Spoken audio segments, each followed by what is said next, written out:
अरे राम हो राम, हमार दुख मत पूछा। कौन दुख पड़ल बा? इतना दुख बा कि आज तक ले सेजी को सुख ना मिलल है देवर बाबू। वहाँ देख के हमें बड़ा तकलीफ होता। सुना बतावत है। हाँ सुनाई।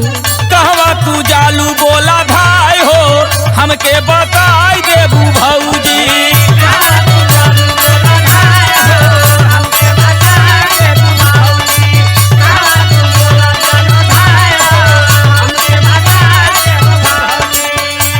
अच्छा तो यह जानल चाहत बानी। बिल्कुल जानल चाह भाई। भोर में कहाँ जातू? हाँ तो सुनी बताओ तनी। बतावा।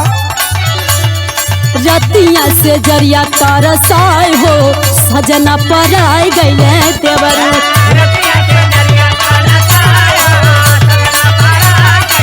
अच्छा ये बात है। यह बात बा। कौनो कमी भइल बा? सुना हम बतावत है। हाँ सुनाई। सेजिया पे भैया साथे भायल का बतावा।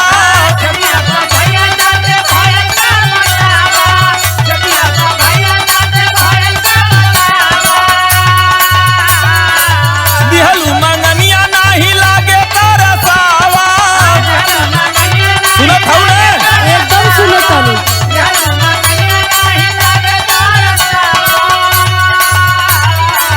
सेजिया पे भैया साथे भायल का बतावा। दिहलू मंगनिया नाही लागे तरसावा। करबू अब कवन उपाय हो, हमके बताई देबू भौजी।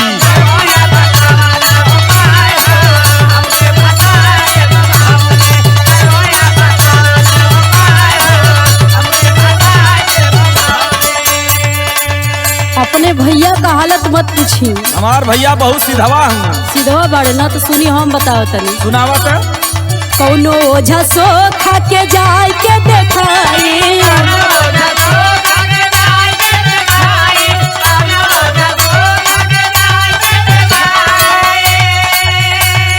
वैसा ने बाला मुआ के नाही कतही पाई। तब कहा थे कि हमार भैया सीधवा हुआ। कौनो ओझा सो खा के जाए के देखाई। वैसा ने बाला मुआ के नाही कतही पाई। अरे धड़के छाती जिया घबराए हो, सजना पराई गईले देवर। धड़के छाती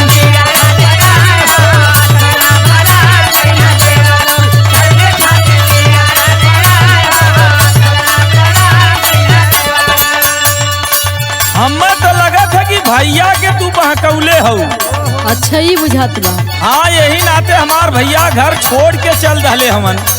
सुना बतावत है। हाँ बताई बताई। लागता कमावा ना मनवा के होला।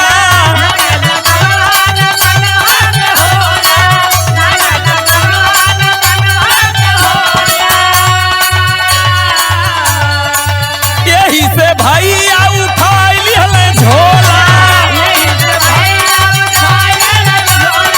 सुनत हो ना? एकदम सुनो तनी। लागता कमावा ना मनवा के होला। यही से भैया उठाई लिहले झोला। करबू का, अरे करबू का जवानिया बचाए हो, हमके बताई देबू भौजी।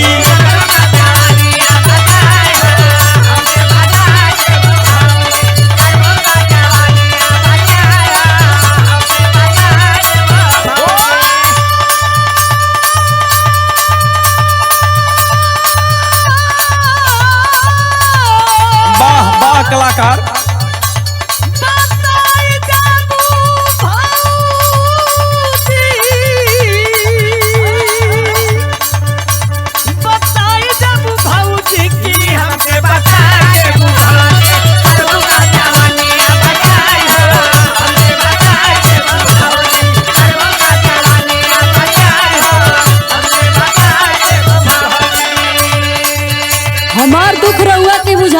थे? बिल्कुल बुझात है एमे तोरा बुझाना दूसर कुछ बुझाता है? नहीं नहीं बुझात है तो हाथ दुख सुनी हम बताओ थी सवेरे के टाइम रहे बतावा।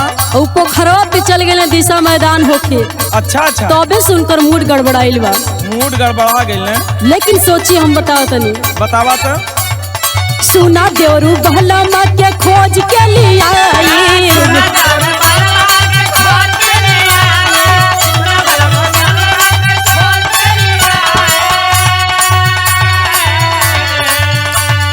दया राम साथे हम अमीरिया बिताई।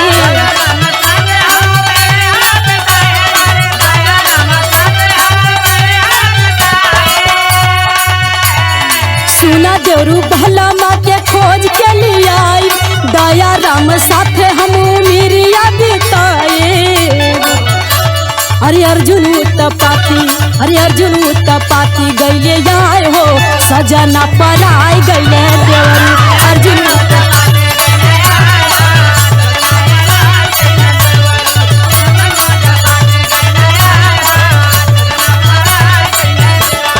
कहवा तू जालू बोला भाई हो, हमके बताई देबू भौजी। रतिया से जरिया तरसाए हो, सजना पराई गईले देवरू। कहवा तू जालू बोला भाई हो, हमके बताई देबू भौजी। रतिया से जरिया तरसाए हो, सजना पराई गईले देवरू।